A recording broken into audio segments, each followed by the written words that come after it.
Thank you for visiting ChristopherMedia.net. ChristopherMedia.net.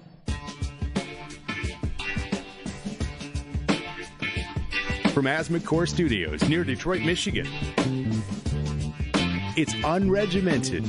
Gangsters, what's up, guys? And now, here are your hosts. Welcome to Unregimented number 293. I'm Chris. Sorry. I'm Aaron. And I'm Rich. It was so dramatic. It sounded like I was winding up. You sounded like you were announcing a wrestling match. Should there be a bell sound effect? Should we have had walk-on music?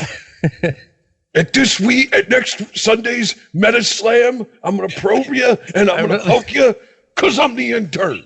Yeah. I'm going to put so much reverb on you. There you go. Sunday. No, it was kind of funny to me because, well, apparently it was very funny to me.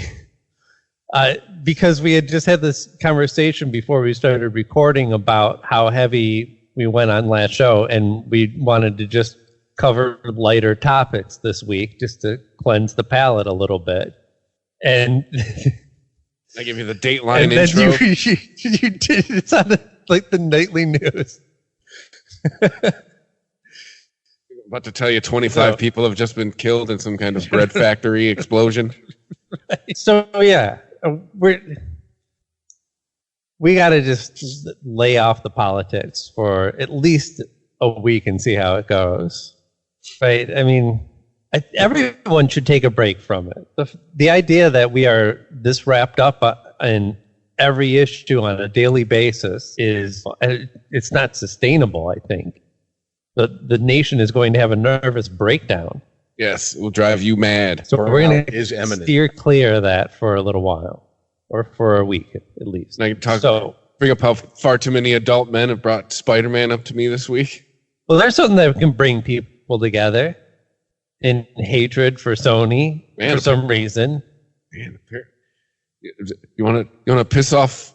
Oh, damn it, because that makes it political. But it's no straight. You want to piss off white guys? Fuck with Spider-Man. Jesus Christ! Oh yeah. This week, wow. Well, it was kind of really big news when Spider-Man was going to be introduced into the Marvel Universe in the Captain America movie. And a lot of people were aware of the negotiations that had to happen because Sony owning all of the Spider-Man universe still at this point even we thought that they were just never going to give that up. They were happy making a few $million off of some Andrew Garfield garbage movies, and they were apparently not going to stop making garbage Spider-Man stuff. So yeah, I mean, we got the Spider-Man we wanted. It was definitely the best. This is the best version of Spider-Man. I don't know who can argue that. Even no matter how much you love Spider-Man 2 as a movie, Tom Holland is way better and way more appropriate for the type of Spider-Man that we should have than what's his name? Tobey Maguire. Yeah. Yeah, I had no idea who Tom Holland was before I saw him as Spider-Man. I don't know if he had really much of a career beforehand, to be honest with you, I was kind of like, all right, third time going to be the charm, and it kind of was. I actually was like, wow, Toby. First of all, Sam Raimi as a director of those Spider-Man movies he embraced the campiness a lot more than I cared for in some parts, but they were still, decent. Yeah. I liked Andrew Garfield as Spider-Man. I really didn't like the movies. You hear Rhino's going to be in a movie, it's Paul Giamatti in a mech costume. And I'm like, what? And he's in it for 5 minutes. I'm like, what a waste of a fucking actor, But we get a blue Jamie Foxx through the whole movie. And he's mad because Spider-Man didn't know his name? Okay. They described him as garbage, Andrew Garfield garbage movies, but he wasn't responsible for the garbage. He was fine, actually. He was the only thing worth watching. It's just, I don't know what they were thinking with the writing in that movie. It was so unclear as to the tone that they wanted to shoot for. Yeah, and I mean, on top of that, I I don't think I could tell you the full plot of either one of those movies. And we're like the Tom Holland version of Spider-Man is the first time that we've ever had live action or cartoon a Spider-Man that was that close to, not in plot and what happens to the character and his evolution. That's all changed in the movies, but in tone to that original Spider-Man in the comics. And we've been fairly accepting of many different versions of Spider-Man, that some of them didn't talk. In the Electric Company. Spider-Man, his Jewish cousin. Yep. It's a little web yarmulke on his head. And yeah, I don't know. That's why I guess everybody is so upset over this. And the blame has been going towards, the ire has certainly been pointed towards Sony. And now, are they just holding on to it? Did they just want to get paid more? What's the deal? Well, I understand why people would be more mad at Sony, because they ultimately own the rights and they can pull the deal completely. I mean, Disney could just as easily have stepped away from the deal for whatever reason, but it's really just playing favorites. Like, everyone who loves this Spider-Man understands that it's the influence of Marvel Studios and Kevin Feige that made that movie that successful. It made that the highest grossing movie that Sony's ever done. The last Spider-Man movie, Far From Home. That was the highest grossing Sony picture ever. And Marvel got 5% of opening box office. Nothing to sneeze at, but Marvel decided that they wanted 50% going forward, that they would co-finance 50-50 on the financing, 50-50 on the split of the gross of the movie. And Sony balked at that. So I guess Sony is the bad guy for not accepting drastically changed terms in the contract. And from a business perspective, why wouldn't they walk away from that deal? Even if you're willing to admit that Marvel had a heavy input and influence on your movie and your bottom line, I think if Marvel's going from 5 to 50%, most people would probably walk away from that just to try and get it to a reasonable number, And this can still happen.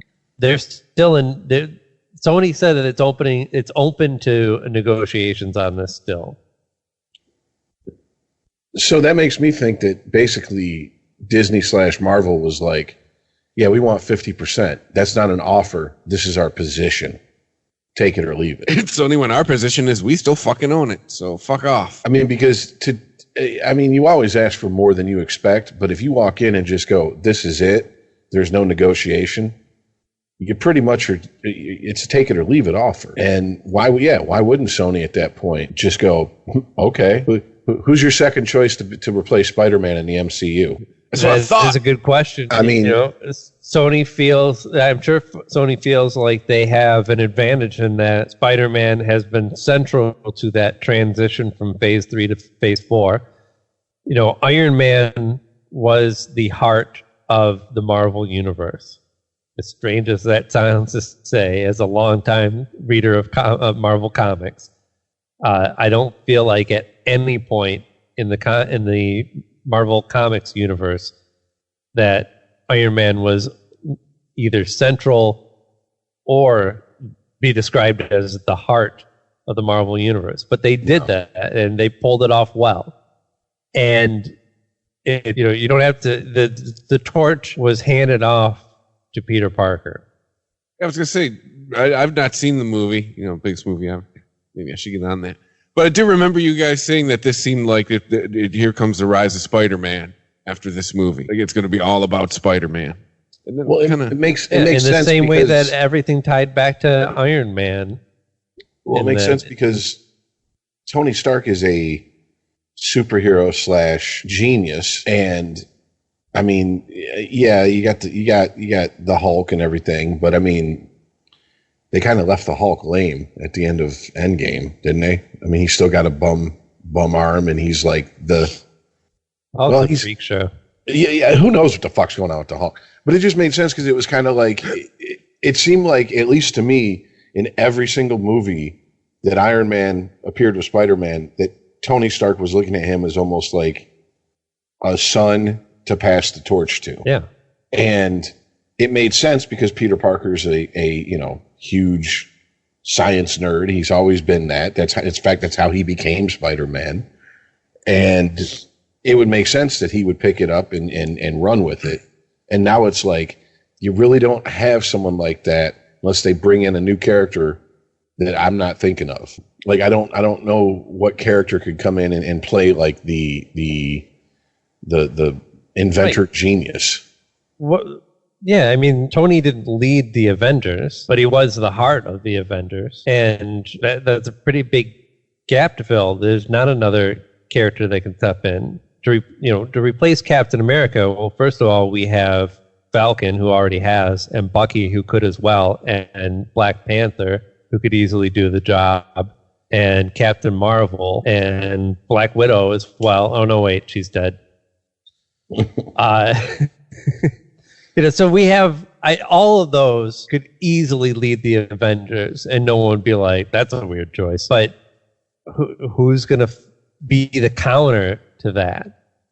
That was part of the great dynamic between Tony and Steve, was that they weren't afraid to check each other when they thought one or the other was out of line. If it's Captain Marvel that's going to lead the Avengers going forward, or if it's Falcon, who's going to be that check on them and help balance that out? I don't know. I mean, and to be honest with you, if they put Captain Marvel as the de facto leader of the Avengers, the way that they've portrayed her character so far is very almost stoic. She's not going to be. I don't think that she's going to be. I was just pointing out that.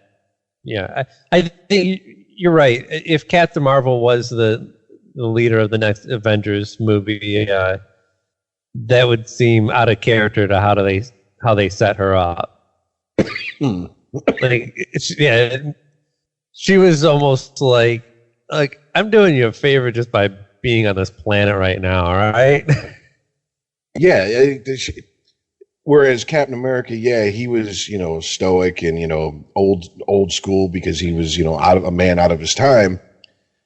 There was also the little moments that humanized him. Like, I get that reference, and his relationship with Falcon, and does Captain Marvel even have like kind of a close relationship with anyone else in the MCU? Well, I think we're going to get, I don't know which version they're going to go with, but Monica Rambeau, I believe it is, that was at one time Captain Marvel, a different Captain Marvel, and wasn't she one of two different characters that were called binary, I think.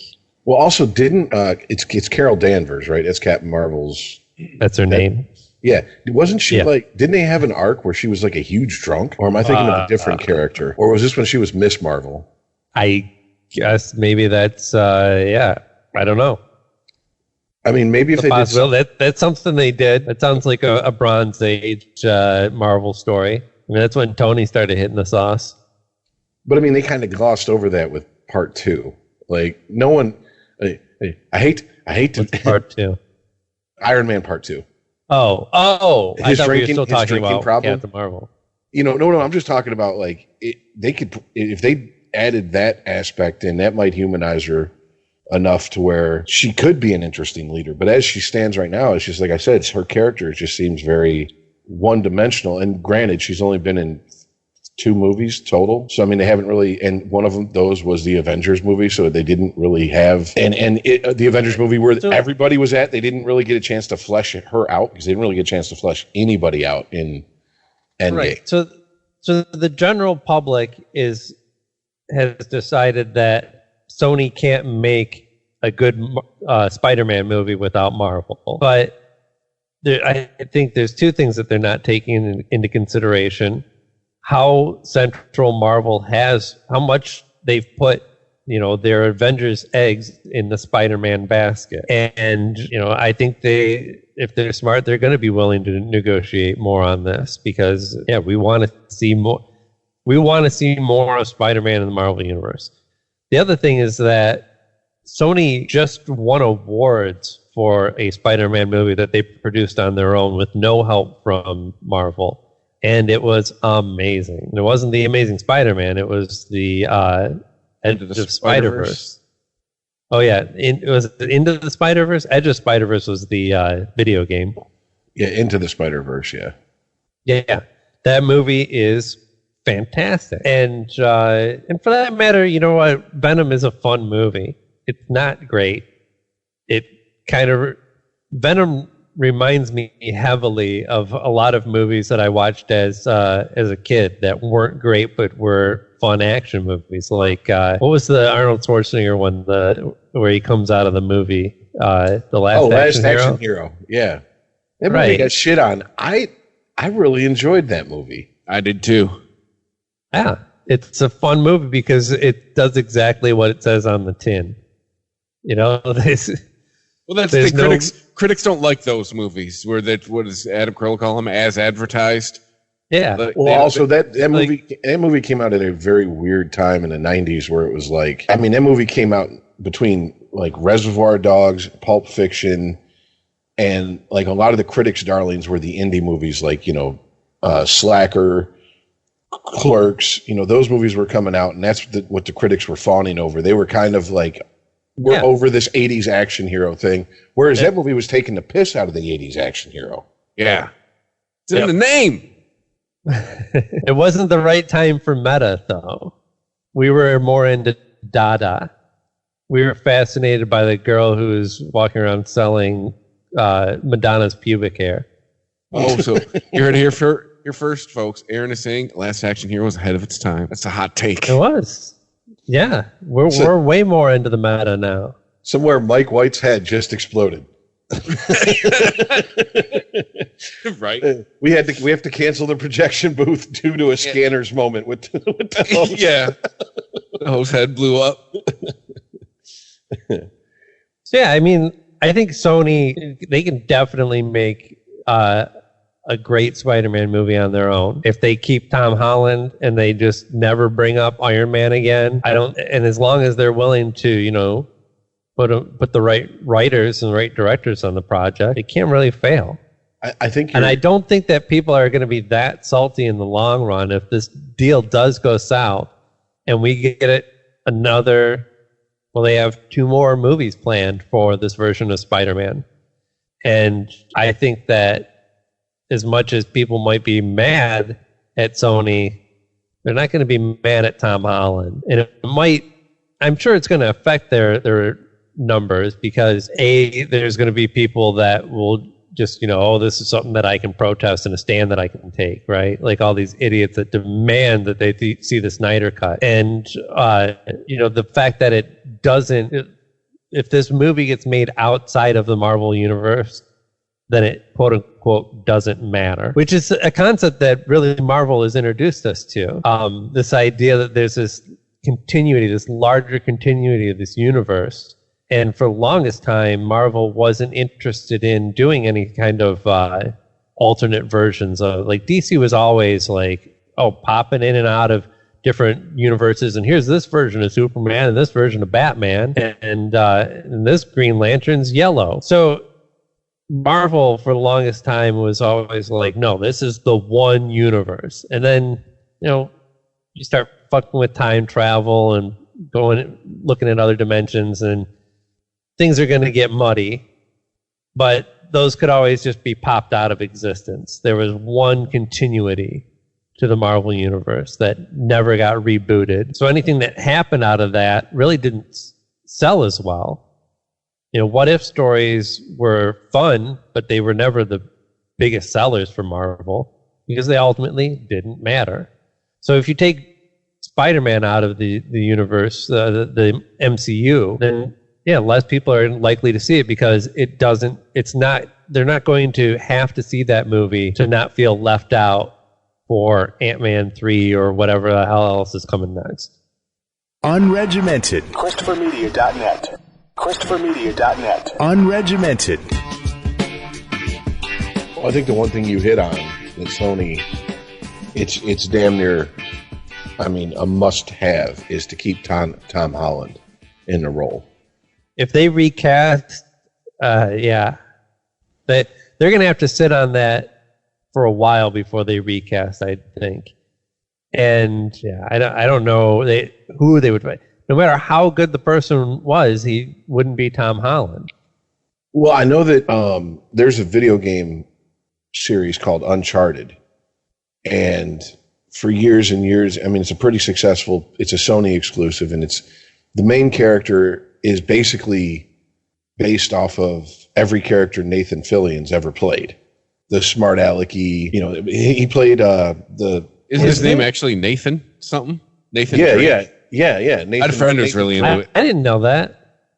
Yeah. I mean, and he actually made a live action short film where he played Nathan Drake as kind of a job interview for the role, and they cast Tom Holland instead. So they're trying to set up a tentpole franchise like they did with Resident Evil with the Uncharted series with Tom Holland. And so it's like, if Sony doesn't keep him, he's got options. And I mean, as much shit as I think of the Resident Evil series, those movies rake the money in for some reason. I know Mila Jovovich is hot, but Jesus Christ, she's only so hot to explain why there's so many of those fucking movies, okay? So Tom Holland can do anything. Tom Holland isn't worried. Tom Holland's got 22 cougars. But yeah, so I mean, that's the only thing, honestly, I would be like, yeah, Sony, you have to do this. You have to do everything you can to keep him in that role.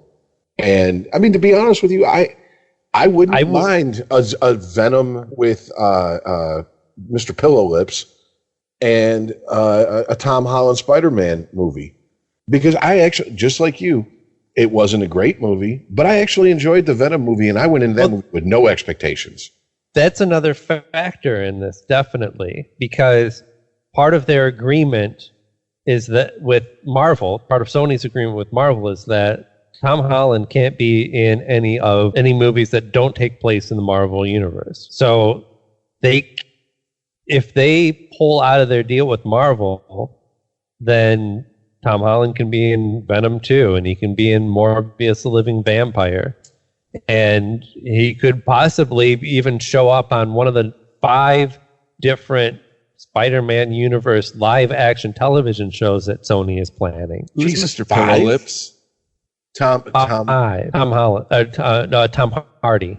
Tom Hardy, yeah. It's for whatever reason, whenever I read a movie review about him, something about, he has such full lips gets mentioned, and I'm like, is this a running joke that I don't get? Did he play a character named Pillow Lips or something?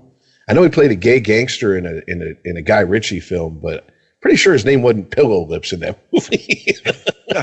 He played Chew.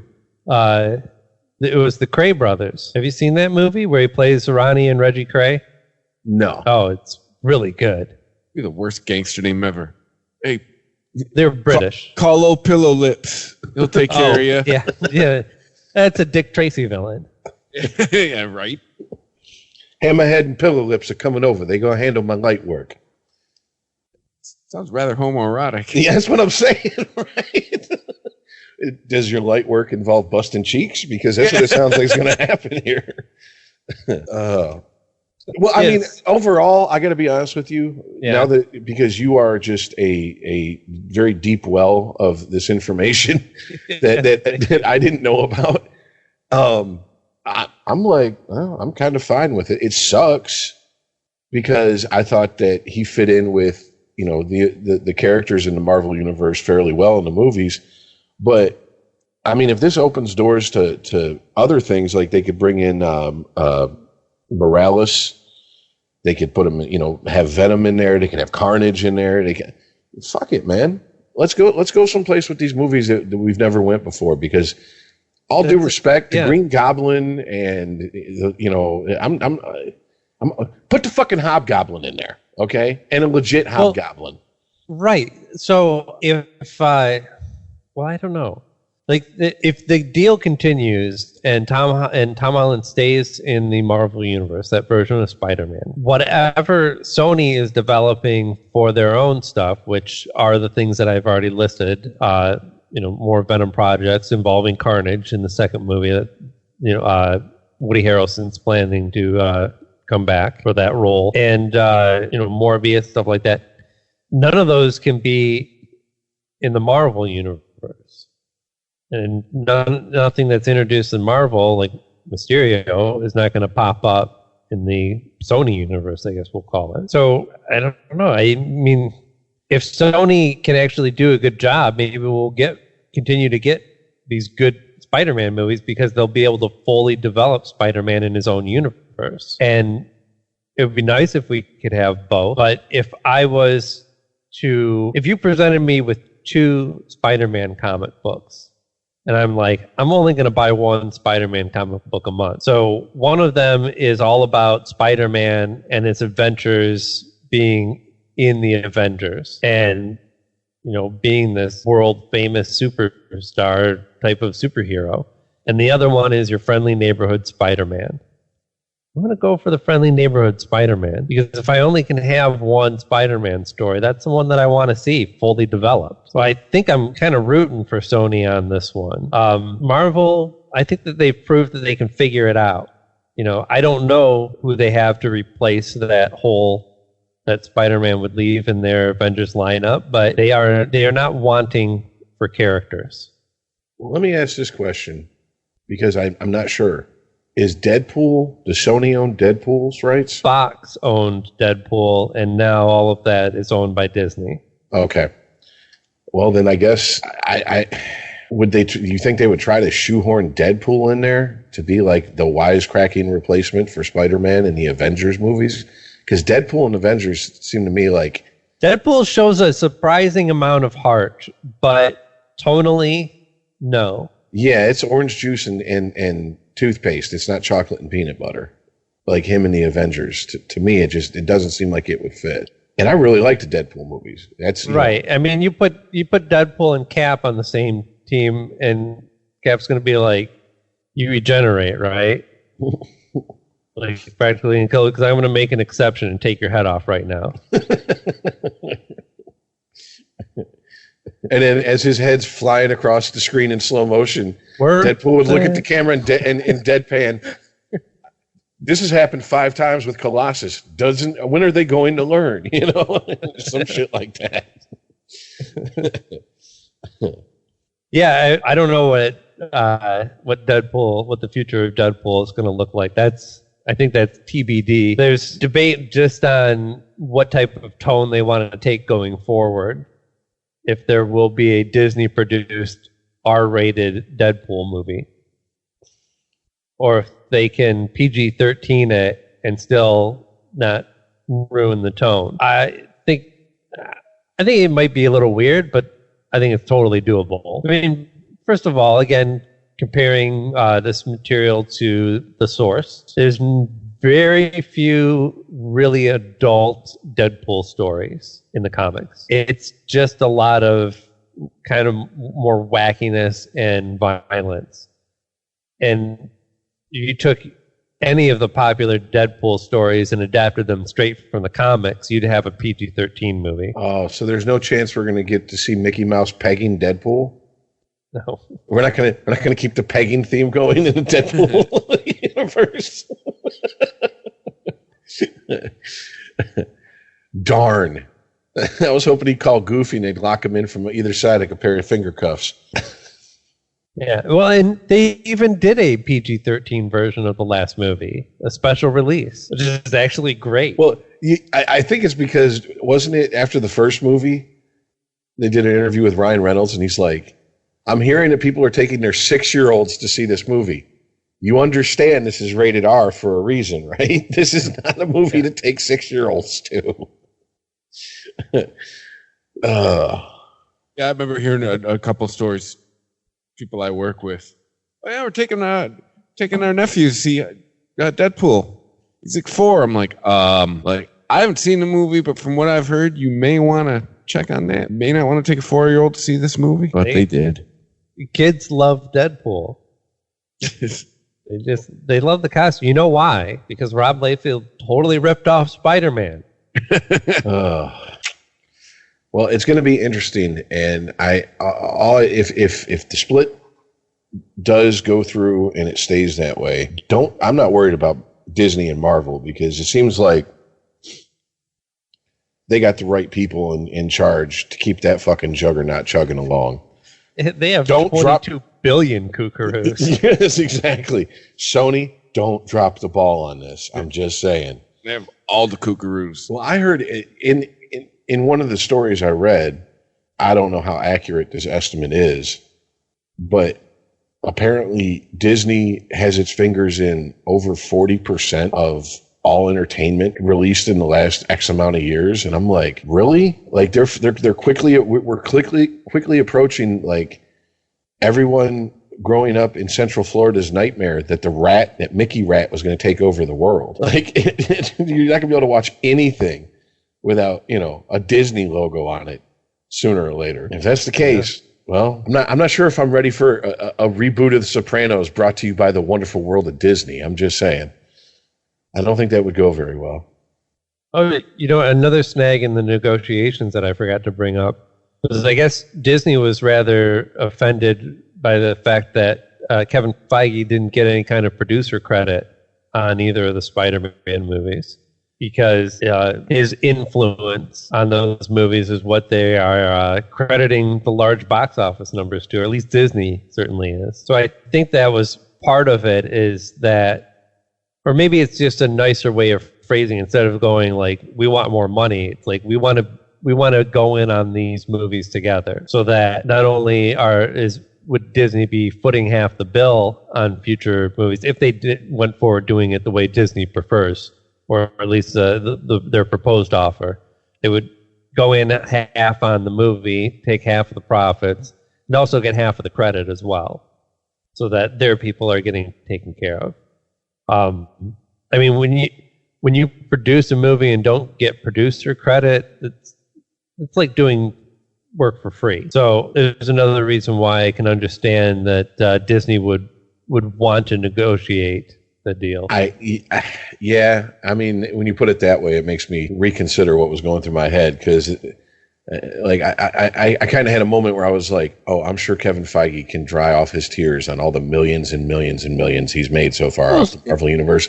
But it is a shitty thing if he put in the work and he doesn't even get the fucking credit on it. That would, at least acknowledge the fact that I've done something here, please, Well, yeah, and acknowledge the fact that you don't get anything incorporated into the Marvel Universe at this point without it going through Kevin Feige. He has Stan Lee'd all of this shit. He saw the bigger picture. And that is Tom Holland is a major reason why this version of Spider-Man has been so successful. But the other reason is because he's been woven into the bigger story. And the Avengers, the Marvel Universe story that they're telling is bigger than any one individual character. They've proven that by introducing characters that nobody has ever heard of before and making them integral to what's going on. Well, I compared to how a lot of the Star Wars stuff's been handled, the Marvel, aspect of since Disney took over Marvel, I can't imagine they have many complaints. I mean, there's been a few, and I'm not just talking about the movies when it comes to Disney and Star Wars. I'm talking about missteps they've made with video games. They put out that Battlefront 2 video game. There was the whole shitstorm about that. They learned their lesson. They're now what they're doing is they're adding free updates to it based on the upcoming movies. So there's going to be a Rise of Skywalker update coming out around the time of the movie. But they learned their lesson with that. You know what I'm saying? Like because they were trying to milk, fans for every penny, and the fans were like, wait a minute, we're kind of pissed off about how the whole franchise is going, and you want more money? You want us to pay $200 for a game that, we already paid, for all the extra shit we already paid $60 for? So they're kind of learning their lesson on that. But Marvel, I don't know. I don't worry about. Marvel's just, I don't know how the fuck it happened, but Marvel's just been. What is the worst Marvel movie out of the 22 that have come out? What is the one that you like the least? I mean, me, it's pretty simple. Gosh. Thor: The Dark World. If it wasn't, it has to be that one. That's the only one I haven't watched the end of. If it wasn't for the Incredible Hulk, I'd agree with you. I've watched the end of that one. I did too, and I was like, why did I watch this movie? No, it's just, and it's not that it was like, oh, I hate this fucking movie. It was just like, it's not as good as the rest. Thor: The Dark World just seemed like a misstep to me. I always confuse the two Hulk movies, though. Which one was the Incredible Hulk? That was the Edward Norton one. Okay. That was the one that Marvel and Disney had its fingers in. The one that came out in 2003 was the Eric Bana one. And even Jennifer Connelly couldn't save that movie for me. Right. Like, that movie was horrible. I was like, really? Like, they got a few things right. Like the fact that the Hulk can jump miles at a time. And it's like, when I heard that was going to happen, I was like, oh, that's cool. And then I saw it, and I was like, do we really need a 10-minute montage of him hopping around the desert miles at a time? Like, we get it the first time. You don't have to show it to us for 10 minutes, man. But hey, that director went on to make Brokeback Mountain, so he did. I'm sure he's fine as far as the money department as well. So he recovered from that low point in his career. Oh, but speaking of, sorry, we kind of talked about it off the air the other night. You said that you've seen the full 18-minute preview for the Avengers game, right? Yeah. Well, it was the same gameplay that I guess it's a training stage. Okay. Is what they have out there. And it was the same gameplay that I saw, I think it's a couple months ago. But there was a lot of complaints about the look of the characters. And they went back and retooled and so this is just a better looking version of the same stuff. Well, yeah, I noticed that none of the characters look like their counterparts in the movie, and I kind of figured that was going to happen if they didn't, because, I mean, when they have to get likeness rights. Oh, yeah. Yeah. And also then who's going to voice them, right? Yeah, you're going to make you're going to make it look just like, somebody who plays someone in the Marvel movies. She's going to look like Scarlett Johansson and sound like Mila Kunis. Right. Which, by the way, I just want to point this out. Leave it to gaming and comic book nerds to point this out. I saw IGN has broke up the footage per character, so as you said the other night, so they'll get more clicks. And I was like, yeah, that's probably why they did it. And they showed a scene with Black Widow, and in the comments it was just, are you going to go from having Scarlett Johansson player to have this just blah looking CGI created Black Widow who's not even half as hot as Scarlett Johansson? And I'm just like, really? That's what you're worried about? Have you played a video game? You know what you're going to be staring at most of the time? Her back. Yeah. It's a third-person perspective game. So as long as her ass looks on point. Scarlett Johansson can't copyright that ass. Not yet. But it's just like one of those things like, oh, of course. Leave it to video game nerds and well, she's not as hot. Wait a minute. Like, oh, God. That's why you play video games? Really? Really? There's a thing called Pornhub. Go get a wet towel and take care of yourself. And they're real. There's a thing called human females. Yeah.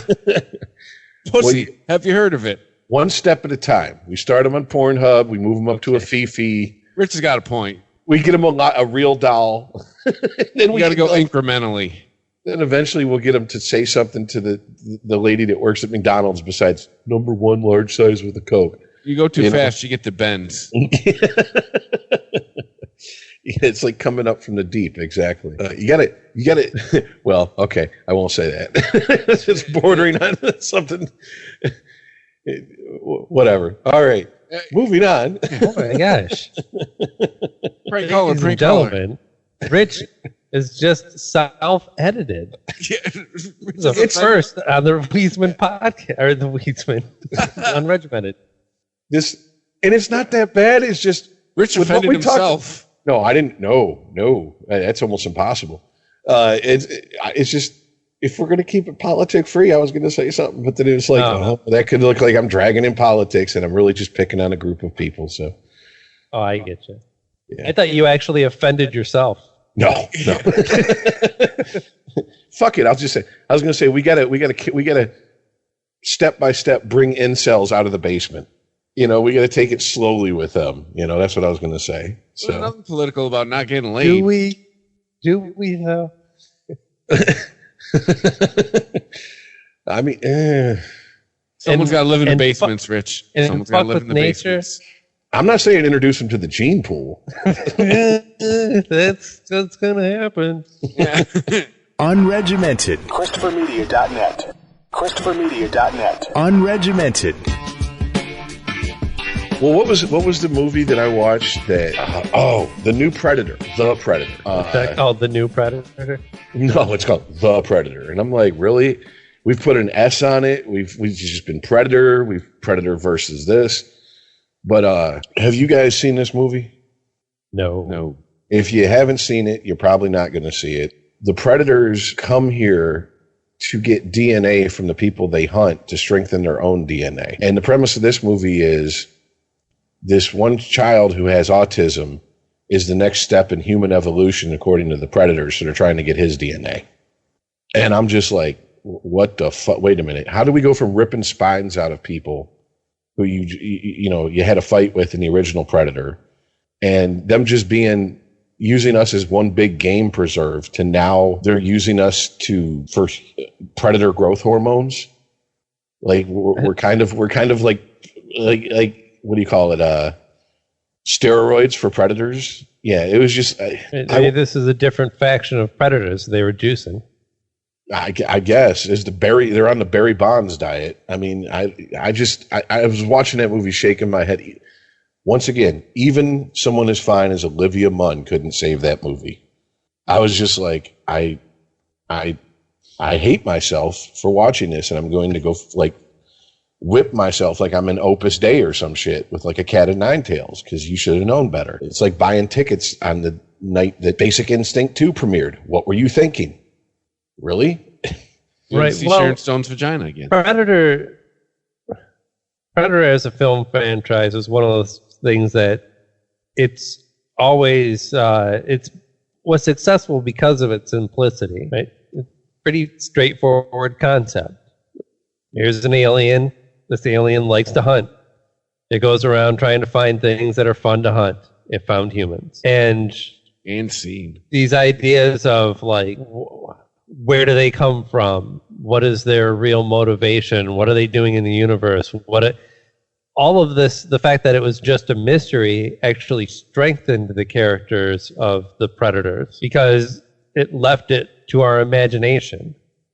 So the more you pull back the curtain on that, then the more you realize that there's nothing really there. Definitely. And I mean, Predator stands on its own. If you just watch that movie, you could just watch it and take it as its own thing. Predator 2 is like, I guess if you like Danny Glover and watching, Gary Busey chew scenery, you'll like Predator 2. The Predator versus Alien movies, I tried to forget they ever existed. And then there was Predators, which had, Does Busey play the Predator? No, Predators basically, they captured. I know. Predators had a very cool premise, and I thought that The Predator was going to build on that, and they just took a very hard left turn and changed everything about what we knew. And I was just like, why would you take after so many bomb movies that sucked, that were just horrible popcorn movies, and you made a good one again. Why would you go back to the horrible popcorn movie? I just don't get it. But then again, I don't know. I guess maybe Predators didn't make enough money. Meanwhile, everyone's going, who the fuck does? What? Why are there so many Predator fucking movies? Yeah, I just realized it. One thing I just learned is there's a lot of Predator movies. I didn't think there were that many. 1, 2, 3, 4, 5, 6 at least. And I'm like, really? Was it that popular? I feel like Kevin Smith, when he found out that they were planning a Beetlejuice 2, Beetlejuice goes to the Bahamas, he's like, must we go tropical? Well, the problem with doing a continuing series of Predator movies is that there is no lore, there's no Bible to pull from, there's no singular vision, and like Aliens is a perfect example, because Aliens started out a lot in the way that the Predator franchise started out with.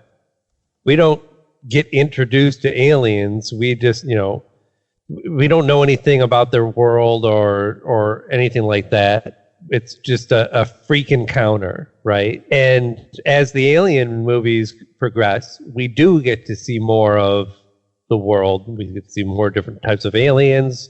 We start to understand where they come from. With the Prometheus movie, showed us a lot of that. And, those vary in quality too, but at least you have something that as you pull back that curtain, there is actually something there and not just a man pushing buttons. Well, it also didn't hurt that they went from Ridley Scott doing Alien and basically a haunted house in space or a slasher movie in space where they're in a isolated area to they had James Cameron come in, and he actually studied the movie Alien enough to see that the spaceship was owned by the Weyland-Yutani company, and he expanded that, and then they tried to do it with Alien 3, which was that whatever, and then they kept trying to do it. So I mean, there was some background there to work with, whereas what do you know about the Predator?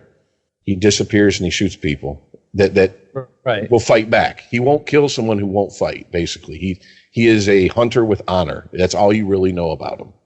Yeah, both Alien and Predator started off as singular concept movies, like First Blood. And the same thing happened to that franchise. You start off with a really simple plot of one veteran that's been pushed too far, and that's your whole story right there. And then of course you gotta if you're going to do sequels to that, you're gonna have to do something else. But yeah. If it's just scattershot with every new director coming to the franchise with his own idea of what it is, then there's nothing to build on in the Predator universe. There's just the concept of a cool looking alien, and you can't really expand on that alien either because it doesn't have a human face. Nobody's ever going to identify with the Predator and want to see okay, well, what's the Predator's home world like? How are they raised? Where do they live? Is there a reason why they're so violent? Video games, yeah. That's what they're going to show a whole planet of them just playing virtual reality violent video games. Oh, shit. That explains it. Ready Player One was a prequel to Predator. Predator is our world in the future. There we go. See, I can bullshit with the best Hollywood executives and connect dots that don't need to be connected. Oh, they're making a fourth Matrix. Maybe you just wrote it. Yeah. Okay, now talk about something that nobody asked for. That's what I thought of. Cover. That is what I thought of when I heard that. Hey, they're making a fourth Matrix. Why?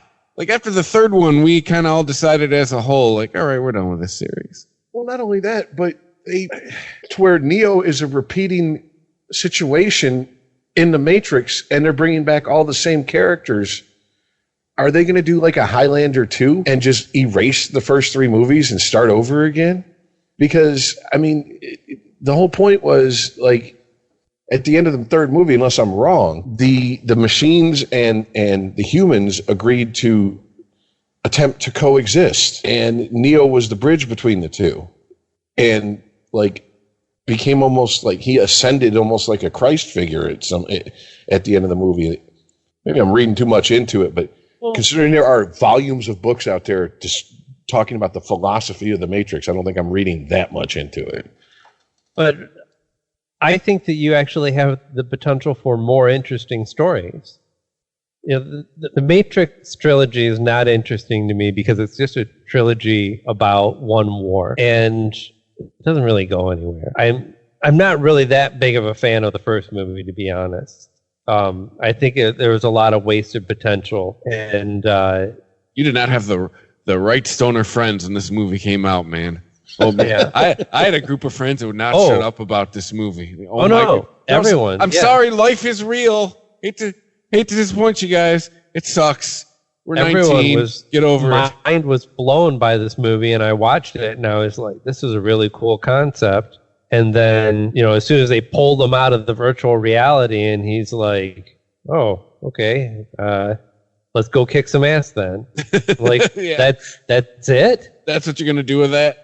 Like that would have, that might have well been the end of the movie for me right there. I was like, so the rest of the movie is him jumping around and shooting. We're not going to explore any of what just happened. Yeah, we're just going to kind of gloss. Yeah, like, looking at it as an older adult, yeah, kind of. We're Right. just going to gloss over all of this, and we're going to kick ass now. Right. It's like if your movie was you introduce us to a normal female character, normal American, and she's got a job, and 20 minutes into it, she gets raped violently, and then she goes on to fight crime. And I'm like, so nobody's going to talk about the rape? Yeah. See what you're saying. Well, there's a lot to deal with there. I mean, first of all, you pull him out of stasis. Like, how does he even have developed muscles enough, or even know how to fucking walk, Yeah, or talk. Yeah. or do anything? Like, so I think, like, conceptually great. The actual execution was very poor. But if you have, so I kind of made it through the third movie, I think, but I wasn't paying attention enough to actually know what happened in it. And it was news to me that there was some sort of treaty at the end. See, I never saw the third. If you I was want out to, after the second, after the rave scene, So- that movie. the I was out. idea of man and machine trying to coexist after this long and bloody war, that's actually a great ground for a lot more interesting stories. I think that you have, I think you have a lot to revisit there. I mean, who knows? Maybe it'll just all be slow motion shooting and sword fights, but Well, I can definitely say when The Matrix first came out, I totally misread what that movie was about, because I walked around, and anyone who tried to talk to me about it, I was like, yeah, I know, I've seen Johnny Mnemonic, thank you. I don't need to see Keanu Reeves do a knockoff version of it. And they're like, no, it's not that. And then I saw it and was like, oh, okay, okay. All right, I get it. But then when I finished watching the trilogy, I was like, this is some real nerd shit, but this is just completely ripping off the history of the Butler and Jihad in Dune, where machines and man fought each other. Man finally won, and then created a law that you could never make an artificial intelligence in the image of man. And, because eventually artificial intelligence rises up and all hell breaks loose. And I was like, so is that what they're like they were going for that, but then they went with the compromise ending? Like, okay, we'll coexist. I don't know. Let's put it this way. I guess I'll watch it, but I'm not like going to be lined up in a black trench coat with sunglasses on like it's 1999. Like I had so many friends that were. oh, first of all, that look will get you shot these days. Yeah, it's true. Yeah. Or, let's face it, you're probably white, so you'll just be taken in for questioning. What's under that trench coat? High blood pressure and a heart attack waiting to happen. What's under yours? Yeah, I guess more power to him. I mean, it might be interesting, but I can't imagine a story that's going to suck me into the point where I'm like, okay, wow, they really come up with something that I didn't see coming and didn't know I wanted, but I wanted. I want V in the Matrix. I want Alien Nation in the Matrix. What happens when you have two societies that are two people that are completely different coexisting? Well, V was pretty simple. They tried to eat us. Alien Nation was, once you got past the movie, That's one of the rare instances where I thought the TV series was actually better than the movie. Well, I take your point. I guess the aspects of V that I was thinking about is that while that you probably will have a subversive machine element, or maybe even a subversive human element that is, trying to tip the scales secretly without starting a full-fledged war. That's kind of what V was about, was like, oh, we'll just, infiltrate and take over.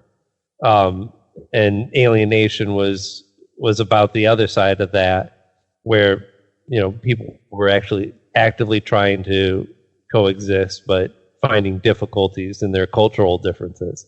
And, an analogy for cultural differences, I mean, the environment's certainly ripe for that type of show. I doubt they'll go that way with it, but I think that's the interesting route for me.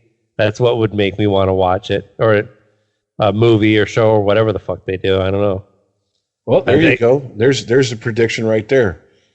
Morpheus splits off from the rest of the humans and starts his own resistance. Yeah. Hey, now, Aaron, now that you've laid it out the way you did, I wouldn't be shocked if that happens. Seriously. Like that's part of the plot, because Morpheus wasn't a big fan of the machines in the movies. Yeah. And he did not believe whatsoever there could ever be peace between humans and machines. So it would make sense from that aspect. But hurry before Larry dies. What? Right. Well, the big war movies are, they're great spectacles and people love them, whether they're about real wars or not. But I think the longer lasting stories are, the stories where it's just about everyday people trying to get by. What do the kids call it? The struggle? Yeah. The struggle is real, man. Oh. Unregimented. ChristopherMedia.net. ChristopherMedia.net. Unregimented. So as long as we're talking reboots, E-Man is coming back. And this was announced recently, but they haven't even started animating the first cell, so it's gonna be a while. But we are animation. It's going to be an animated. I think there's been a Masters of the Universe movie in the works for a while now. It's never gotten past the script phase. But maybe if the cartoon is successful, we'll see another film. But the cartoon is supposed to continue the story of the original cartoon. I'm like, what is the story again? Like, going back to Eternia, went together and opened the door on the castle. I thought the original story of the original cartoon was, we're trying to sell these fucking toys. Yeah. I didn't really realize that they left it on a cliffhanger that we needed to come back and revisit 35 years later. But I don't recall that as a kid going, I need resolution to this story. No, I just had all the shit. Well, the fact that Kevin Smith is attached to it makes it interesting. I really think if there was, like, if he wasn't and they announced this, I would be like, oh, that's cute. That's kind of like when they rebooted the Thundercats, and I was like, yeah. Once again, no one asked for this. We don't deserve this even. You know what I'm saying? Like, why do this to us? I guess furries were happy, but I mean, that's about it. But it's really what it was. Chitara, they're like, oh, bust them cheetah cheeks. Yeah. Besides that, I don't imagine anyone was really happy about it. I'm definitely more interested in it because of Kevin Smith's involvement. And not just because of him. He's also working with Mark Bernardin, who is a really smart and great writer. He worked on what was Hulu's show, the Stephen King show. Oh, Castle Rock. Yeah, he worked on Castle Rock, and he was the lead writer on my favorite episode of Castle Rock, the crazy one in the woods. With essentially the thing, the noise, the sound, yeah. So there not only have good talent that are writing this. On Kevin Smith's last podcast, they talked about this quite a bit and brought out the writers that they're working with and talked about the producers of the show and how much of a fan everyone is of the Masters of the universe, and the guy who's heading up the show, I guess Kevin Smith is the head writer for the show, but the actual producer of it is just a rabid fan of Masters of the Universe and knows all the lore, all the stuff that I probably never got because I watched this shit when I was 8 years old. From what I gathered, if you really wanted to know the lore, you had to read the mini comic books that came with all the figures. Yeah.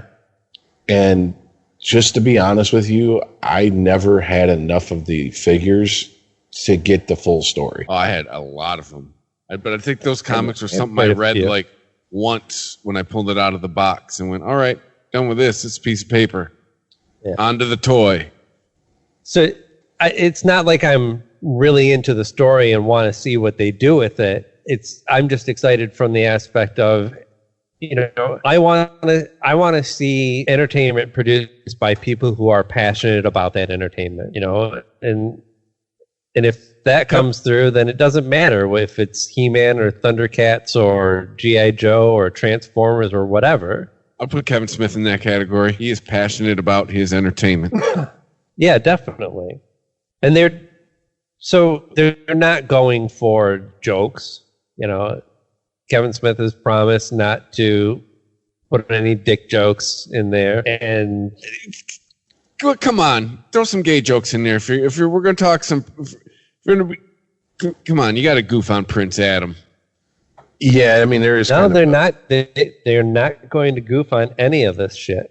They're going to take it very seriously, and they're talking about putting a lot of focus on the fighting. Well, I mean, look, as long as they don't get Dolph Lundgren to do the voice. What's wrong with Dolph Lundgren? He's great. I remember as a kid being very disappointed with that movie. What the fuck is this? The movie was bad, but it wasn't Dolph's fault. Well, here's the thing. When you said that they're thinking about making a live action one based on how well the cartoon does, the first thing I thought is Chris. I'm guessing. Oh, okay. I would get. I'm just saying that there's been scripts floating around for a long time. And I imagine if this cartoon does well, they would probably go forward with the movie. They might already be going forward with it. I don't know. Yeah, because I'm picturing, who are they going to get to play fucking He-Man? Barry Bosworth? The Boz from fucking, 30 years ago? Because it seems like they just want to put washed up fucking people in these movies. But, or Brian Bosworth, not Barry Bosworth. Excuse me. I know not be some WWE asshole.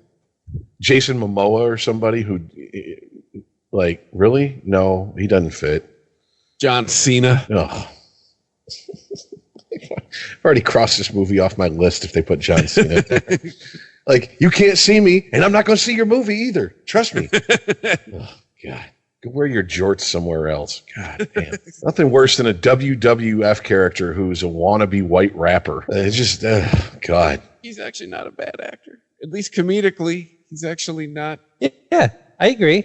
He's a better actor than he is wrestler, and he can't wrestle for shit. I mean, dude. Because now he's old and busted. There are I don't even watch wrestling. There's clips of him missing by half a foot, doing an arm drop or a leg drop on somebody, and I'm like, how are you that bad of it? And this was in his prime. Like, how did you end up on the big stage and you wrestle like shit? You can't even fake whooping somebody's ass properly. Charisma. That's exactly it. Did any of you guys ever see the movie Cockblockers? No. It came out a couple years ago. It's highly underrated. Just check it out. He's one of the leads in it. What was the movie he played a drug dealer in? Who was fucking Amy Schumer? Trainwreck. Okay. He was amusing in that. Yeah.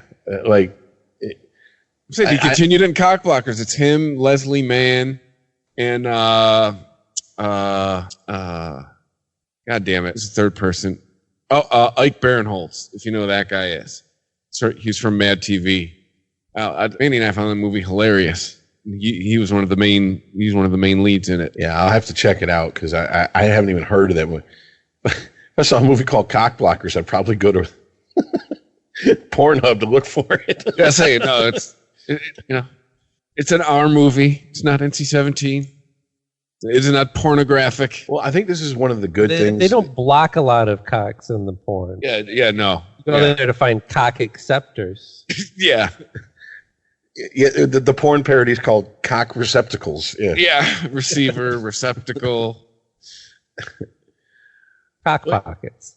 It seems like one of the good things that has come out of the Disney Marvel movies is that there's a lot of reboots coming up over the horizon here. Like I heard that there or not reboots, but I guess like offshoots of franchises that I was like, oh, these are horrible. AKA the G.I. Joe franchise. Those movies were just horrible. But yeah. Oh, we're getting another one. Oh, we're getting a Snake Eyes. Yeah. Is that what you were going to say? Sorry. Yeah, and they said they're going to go with apparently they're going more with the Marvel Comics version of Snake Eyes. The Larry Hama written Snake Eyes. Yeah. With him and Storm Shadow and how they trained under the same master and et cetera, et cetera. The only thing that's bummed me out so far that I've heard about it is that they're going to have Baroness in it, but they're not going to have Sienna Miller play her because as bad as those G.I. Joe movies were, her in that outfit, that wasn't bad. That was all right. That was really all right with me. Who was even the star of those movies? Who even was the Rock was in one of them? Channing Tatum. He was the star of the first one, and they killed him off in the first 10 minutes of the second one because he said, "I'm going to go make 21 Jump Street," which turned out to be a very good decision on his part, to be honest with you. My wife calls him Tatum Channing. Yeah. They were like, "You're gonna go off and do something stupid like 21 Jump Street? This is fucking G.I. Joe. This is serious." Yeah, then they brought The Rock in the second one, and I think Bruce Willis played Hawk, General Hawk. Mm-hmm. And it was just it was like the Transformers movies. I was just like, I can't do this. I can't. Please stop doing this to my childhood. I mean, yeah, for all the people that bitch about, George Lucas raped their childhood or Disney raped their childhood with Star Wars. No, those G.I. Joe movies, I still have a hard time talking about it with my therapist. Like he holds the doll and he goes, "Show me where it hurts you." And I'm like, first of all, you got to turn the doll face down and point to the no hole. Yeah. This doll also does not have the Kung Fu grip. Yeah, those were just bad. If you're hungry for a good G.I. Joe, I will point out that I believe Larry Hama is still writing G.I. Joe, and they're actually doing a new series, a separate G.I. Joe series that I'm really interested in. Mostly because of the creators. They're a really good writer and artist. Paul Aller's writing it, and I'm blanking on the artist's name. And it's there's been previews out there. The actual first issue comes out in a month, but a lot of people have been raving about it, and there's some big concept in there that's introduced that I guess it's going to be some kind of twist. We'll find out. But there's good. All I'm pointing out is that there are good G.I. Joe comics out there still, even if we don't get a decent movie. I mean, the comic books were basically a way more mature version of the television show. Yeah. And I mean, they actually had some decent storylines that, of course, it was easier to connect the G.I. Joes in the 80s to the Vietnam War. I guess if they're going to update it, it'd have to be, the Afghanistan/Iraq wars now. But, right. But I mean, it was, that was, I remember, I think it was issue 27, the origin of Snake Eyes, and it really wasn't. It was just like, he got his face blown off in a firefight in Vietnam, and they never showed his face. And I'm like, well, that's not his origin. It just shows why he wears a mask, Right. But Marvel was great for that, the fake origin stuff, or the unmaskings. Remember when the Hobgoblin was unmasked and it was Flash Thompson? Yeah. It's like, it's not Flash Thompson. We all know that. All right. Who the fuck is it really? Seriously. Come on, Marvel. But that was the 80s. What are you going to do? But no, and then I heard this a few weeks ago, and it'll probably take 4 years for it to come out because this is how it works with Adult Swim and this show. They're bringing back the Boondocks for a 5th season, and Aaron McGruder's coming back. Oh, shit. Really? Yeah. Oh, yeah. shit. Oh, shit. That was my especially response. especially now. Yeah. Oh man. And I'm just like, if they're bringing Aaron Magruder back, they must have told him. I'm all in. Well, I'm thinking of the Christmas episode where he was like, Yeah. complete creative control. He must have just done that to Adult Swim and been like, you want season 5? Don't look at Quincy Jones. Quincy Jones ain't gonna help you. Oh my God, I'm all in on that. If that's happening and he's involved, Oh yeah. And they just got to do it before Grandpa dies because the actor that plays him is like John fucking Witherspoon. 90. Yeah. Like, come on, man. Yeah, dude, he was older in Friday. Friday was 25 years ago. Oh, so there's actually a lot of like shit that's coming out that's offshoots of other stuff, or continue whatever soft reboots, or that I'm like actually kind of excited for. I mean, tomorrow, I guess the Mandalorian trailer drops, and they've been interviewing Jon Favreau about it, and that's the Mandalorian. If you don't know, we're in the Star Wars universe. That's where Jango and Boba Fett got their armor from. That's Mandalorian armor, and I guess this is prequels. So he's like the last of his warrior sect or whatever. But he promised that this is going to go into the darker, freakier side of Star Wars. Kind of think Star Wars mixed with Mad Max. Ooh. I'm Little listening. Django Unchained. Oh, but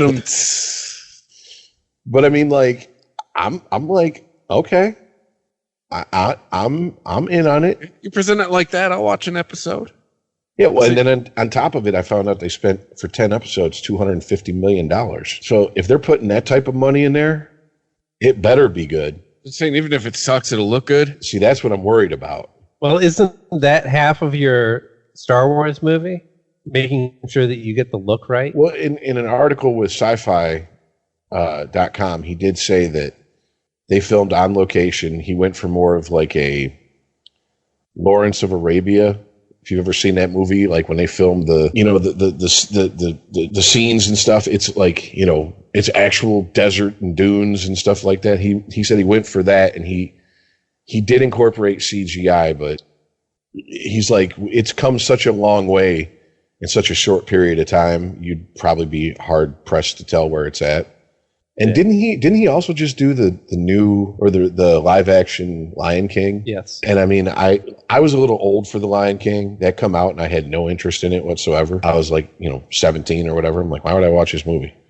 But apparently my younger friends who grew up with the Lion King cartoon went and saw the movie, and they're like, I mean, it's basically a shot for shot remake. It's not a whole lot new, but it looks convincing. It looks like these animals are talking. So like, all right, cool, I guess. And a warthog and a meerkat hang out, and it looked real. All I know is that I think they kept, and I mean, if they didn't, they're stupid. I think they kept James Earl Jones as Mufasa. You gotta milk that cow for all it's worth, son.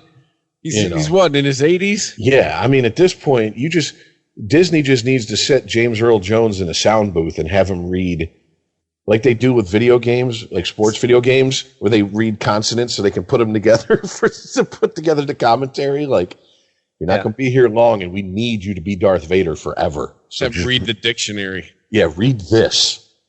Here's War and Peace. Here's a dictionary. Here's a volume of encyclopedias. So that dude gets paid every time they play that. This is CNN. Do they still use it? I believe they still use it. Wasn't it the Simpsons that goofed on it with goofed on the Lion King, where it was like, yes, I am your father, and then Darth Vader come up and then, this is CNN. Yeah. No, it was they were doing kind of a Lion King take, and he appears in the clouds. The father, the whatever, the Lion King dude, Yes. appears in the clouds, and then Darth Vader appears in the clouds, and then James Earl Jones doing the CNN line. Yeah, his family not going to be hurting for money if he still gets residuals off of the CNN line. He's allegedly going to do the Coming to America sequel as well. And I heard they actually got the the actress who played the American that I can't remember her name in the movie to come back and play Eddie Murphy's wife, which is like busy. Well, first of all, I gotta say this. I saw a picture of her recently. Holy shit, she didn't age. Fuck Ponce de Leon. She found the fucking, yeah, I know. Don't crack. We've discussed it several times. She found the fountain of youth.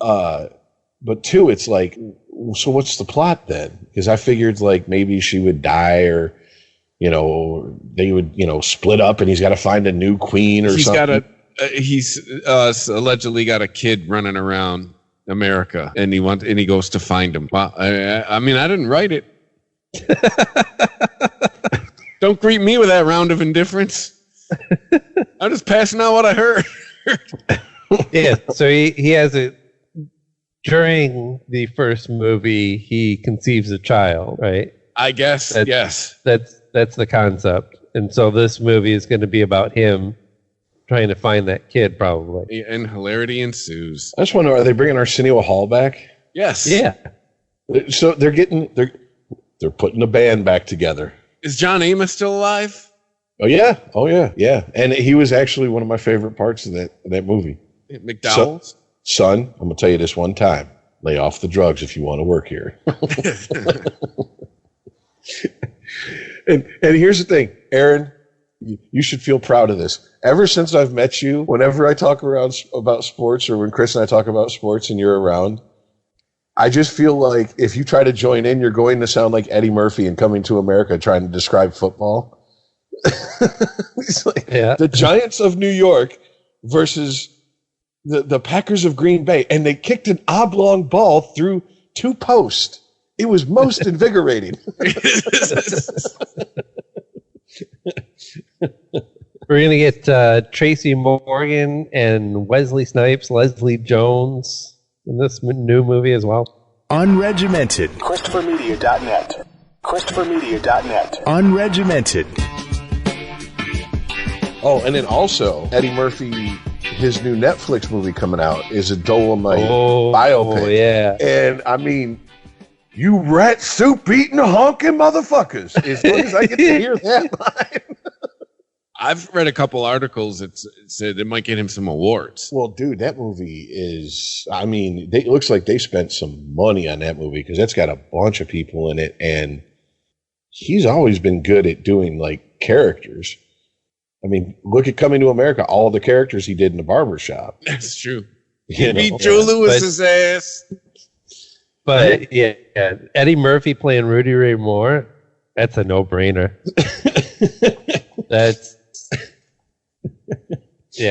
I'm all in on that. Yeah.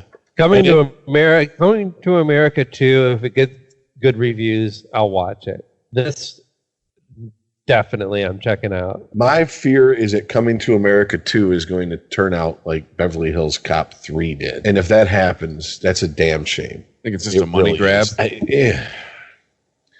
I hope not, because it seems like he's really trying to make a push to get his career back. Apparently, he has a couple picture deal with Netflix, and then it's going to culminate with a stand-up special. And rumor is, listening to a few of the comedy podcasts I do, he's been popping up and doing impromptu shows without anyone knowing. Yeah, allegedly, if you're in the right place at the right time, like a Tuesday morning at like 1 a.m. at the right club, you might see him in New York.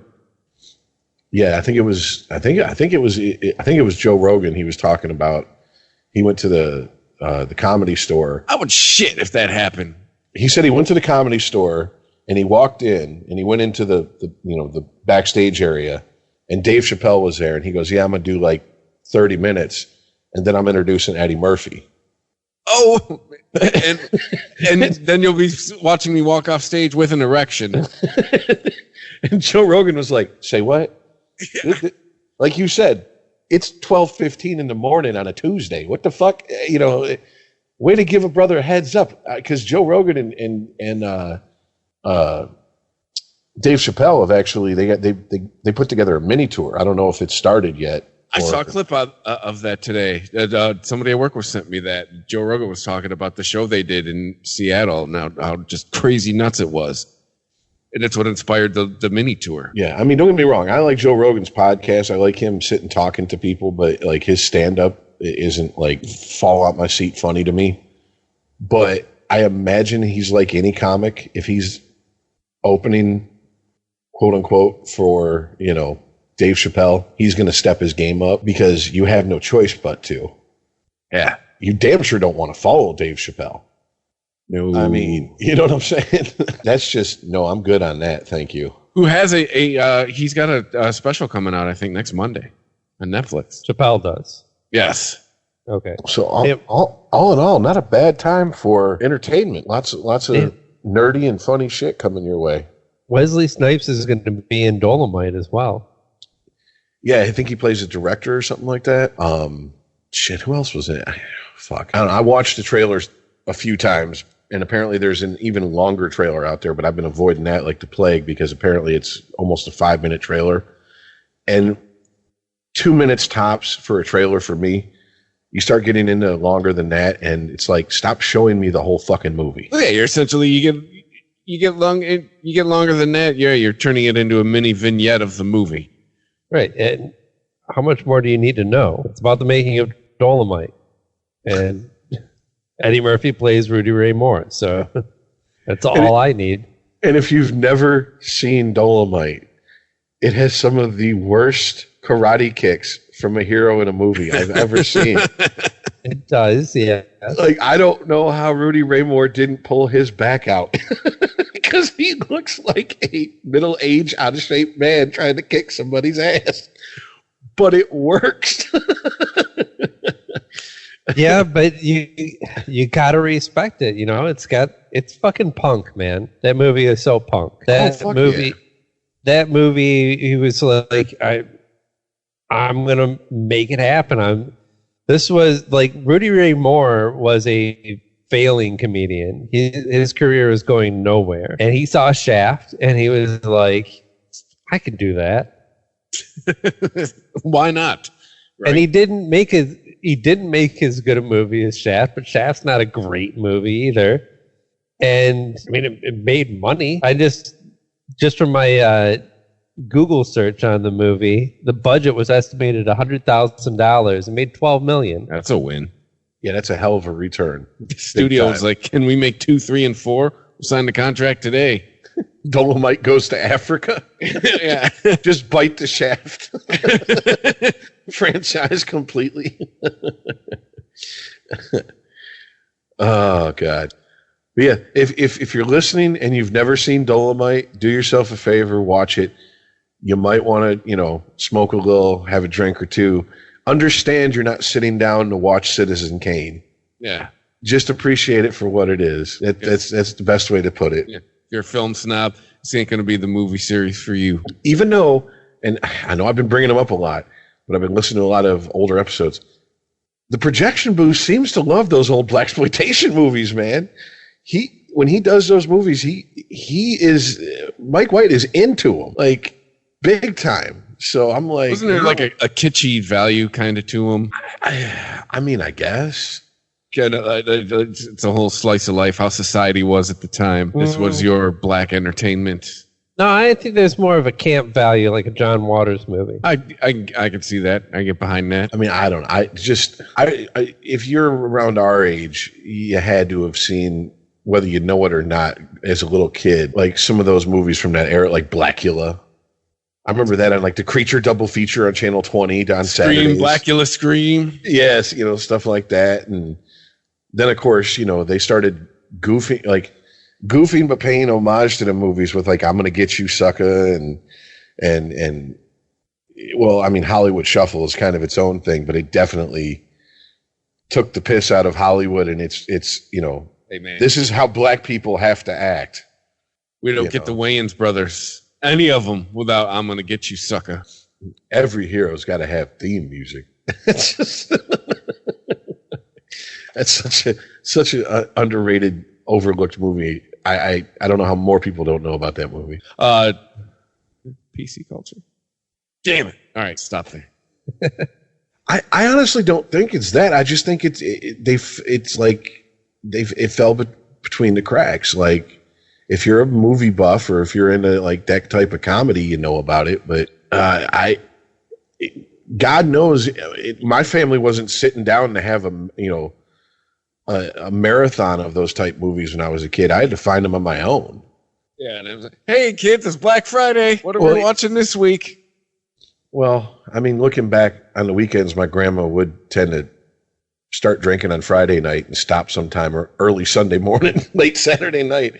She would sit and watch movies like Super Fuzz with me, which is it's kind of along the lines of those type of movies, but they're like Italian made, badly dubbed into English type things. So yeah. Sorry, didn't mean to go into deep dive of really bad 70s, early 80s movies. So were the white people version spaghetti westerns? Oh, Super Fuzz was a movie made in Italy, and they dubbed it with American, kind of like they did with the original Mad Max when they first brought it overseas and showed it here. They dubbed it with people with no Australian accents. They dubbed the actors with Italian accents out, and it's like a B movie where this cop, even though it's made in Italy, it's set in America, and he gets superpowers, and he can like fly and becomes like a Superman type thing, and it is. I think there was even more than one. I think there was like Super Fuzz Returns or something like that. It was just. I have not seen it since I was a little kid. All I can tell you is it was just really bad, and the actor looked like an off-brand version of David Soul from Starsky and Hutch. All right. I'm going to have to check this one out. I never heard of it. Yeah. It was looking back, I would say, before I hit adulthood, I would say it was one of my grandmother's like favorite bad, good movies she would watch. Now I think it was just one of her favorite movies to get drunk and watch. Love to get loaded and watch Super Fuzz. Exactly. So, I mean, either way, it's amusing to me. But oh God. Oh, we had anything else? Not really. I think we hit on everything I had. We just saw a couple of hours. No politics. Oh, Felt there is great. one. There is one thing that I haven't had these things, but I keep hearing about them. Apparently, there is a hard seltzer out there called White Claw. Oh,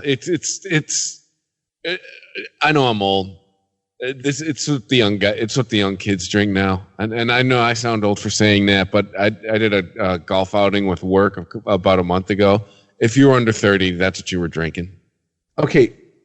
The way it was described to me is that this is the younger generation's version of Zima, and Zima was our generation's version of like Bartles and James. So these, I'm assuming this is what we called when I was a kid, foo-foo drinks. Like, things that like you really wouldn't want your buddy seeing you drink, but apparently now everybody doesn't mind if they see him drinking it. But apparently the marketing is there's no laws when you're drinking claws, and it's got to the point where Michigan, some city in Michigan, their police, Bath Township, they put out a tweet that said, for your information, there are still laws when you're drinking claws, especially when you get white girl wasted while drinking that fruity water and do something stupid. So yeah, it's hard seltzer. I don't like regular seltzer. I don't know what to add alcohol to it for. But to me, it sounds like Zima.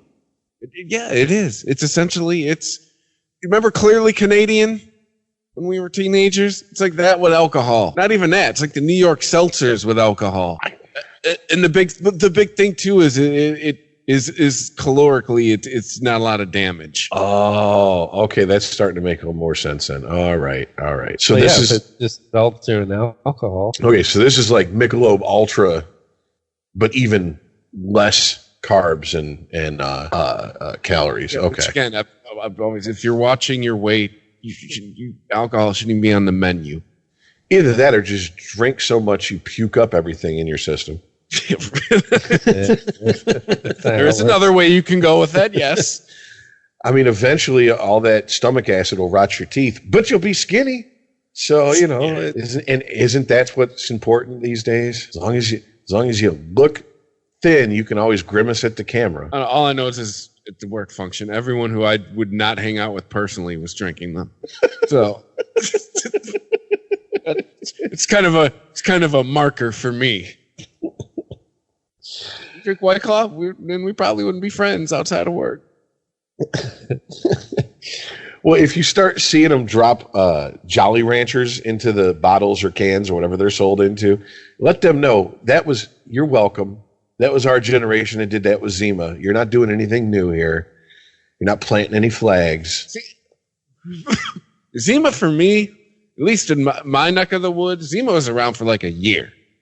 Like it was around for freshman year, and that was it. We moved on to just beer and liquor after that. Zima was like the drink if you're a guy and you drank Zima when I was younger, you're the same guy who goes into the bar.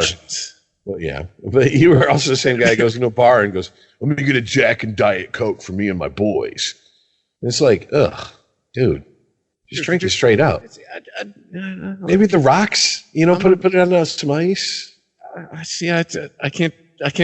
I'm in a glass house in that category. I drink whiskey and ginger. Wait, what? Whiskey and ginger? Yeah, ginger ale. It's good. It keeps the stomach settled, so you can get hammered. Honestly. Wow. It's been a while since someone's drink of choice left me speechless. Congratulations. I don't even know. Ginger ale? Yes, that's like when I heard people say they drink scotch and milk. I'm like, that is disgusting. Why would you mix those two things? Apparently, scotch and milk is apparently something that people with like stomach ulcers drink if they want to drink. I don't know. Ugh. Don't ask me. If at a certain point, either put up with the stomach ache or don't drink. Yeah. You know what I'm saying? Like, I don't even like. There has to be milk. Yeah, and then don't drink. I don't even like Irish car bombs because I don't like, oh yeah, let's get this liqueur and drop this beer in there. No, or beer and get a Guinness and drop this milky liquor in there. No, just get that away from me. Just give me the beer or actually keep that milky liquor. I don't want to drink anything that has a consistency of fucking runny cum. I'm good, thank you. You ever had a Dr. Pepper? You drop a shot of amaretto in a beer? Tastes just like a Dr. Pepper. You slam it, though. You don't sip on it. It's made to be consumed at once. I think the last bit of dropping anything into anything that I went through was Jaeger bombs. And to be brutally honest with you, the only time that Jaeger bombs were brought out is when the Coke dealer wouldn't answer his phone. So it was just, is a way to stay up and stay drunk. See, that was about it. The group I ran with actually made mixed drinks out of Jaeger bombs. We may have all had a bit of a problem. Just be walking around with 32-ounce cups filled with Jaeger and Red Bull. Oh, yes, because us walking around doing Jaeger bombs because we can't get hold of the Coke dealer doesn't imply that we had a problem whatsoever back in the day. I'd just say we were the crew that we converted a couple shots into mixed drinks. We'd walk around and saying redheaded sluts. Hey, you can make a drink out of this. You're not supposed to, but we did. Oh. I think the worst mixing that I ever did, and this lasted for maybe a couple weeks until like the fifth fight between my friends, and we all decided we finally found a liquor we can't handle, was when I went to Tennessee and I came back and I brought 5 liters of real Everclear. And we used 198 proof. Oh, boy. And we used to mix it with Hawaiian Tropic Punch. Oh, Jesus. And how much bail money was involved in this in this Everclear? Aaron knows my friends. He knows we don't call the cops. Like, he's hung out with them now. He's like, no, they don't call the cops. They just but it seems like with that much Everclear, the cops could be called. It was by a third-party observer.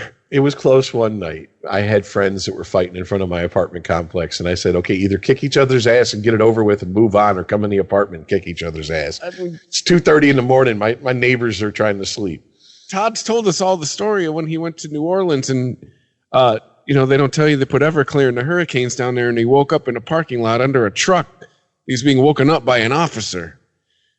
So sometimes just shit happens on Everclear. Oh, that is I've woke up fully clothed in the bathtub, ice cold water running on me, going, what fucking day is it? That was it. Yeah. That's like I said, that Everclear lasted for a few weeks, and then we were just like, it was around, I picked it up in November. We went down south for Thanksgiving, and then I started gifting it, the rest of the unopened liters, gifting it to people for Christmas. And one person I ran into from almost 20 years ago was like, this was 2002 when I gifted it to him, was like, I still got that bottle. Like, I bet you do. That's not sitting around getting drunk shit. That's sitting around. If you try to get drunk just drinking that straight, like by yourself over in a night, that's damn near alcohol poisoning shit. So, yeah. Yeah. So, White Claw sucks, I think, is where we were going with all this. I just think it's funny the police have to release a tweet. I mean, I know it's a facetious tweet, but still, it's like, wait, really? This is not something they've talked about on Beer Nuts. They haven't talked about White Claws. Oh, we did yesterday. Actually. Bagged on them. Well, bagged on them for a good 10 minutes, and then moved on to our beer, our delicious beer. Oh well, look, I was timely without even knowing it. Well, we're telling partying stories, so just like on Sporgy, I guess it means it's time to wrap it up. So I'll just remind everybody, no politics. Isn't that nice, guys? Isn't it a nice palate cleanser? Nice throwback. We are on Twitter at unregimentedpod. You can email us, unregimented@christophermedia.net. We are anywhere you can listen to a podcast, we're at. Spreaker.com, Apple Podcasts, Spotify, Google Podcasts, ChristopherMedia.net, iHeartRadio app. If it catches pods, we're there. It was falling apart as I was saying it. So it's just time for me to say thanks for listening, and we'll see you next week. See ya. Later, guys.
Unregimented. ChristopherMedia.net.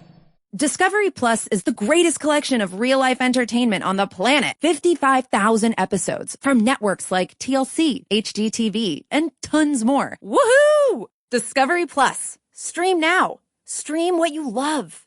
Of all the streaming services out there, only one is different. Discovery Plus. It's the greatest collection of real-life entertainment on the planet. 55,000 episodes of food, love, true crime, home, from networks like TLC, HGTV, and tons more. Yes! With stars like Chip and Jo, an exclusive new series from 90 Day Fiancé, all in one place. Bam! Discovery Plus. Stream now. Stream what you love.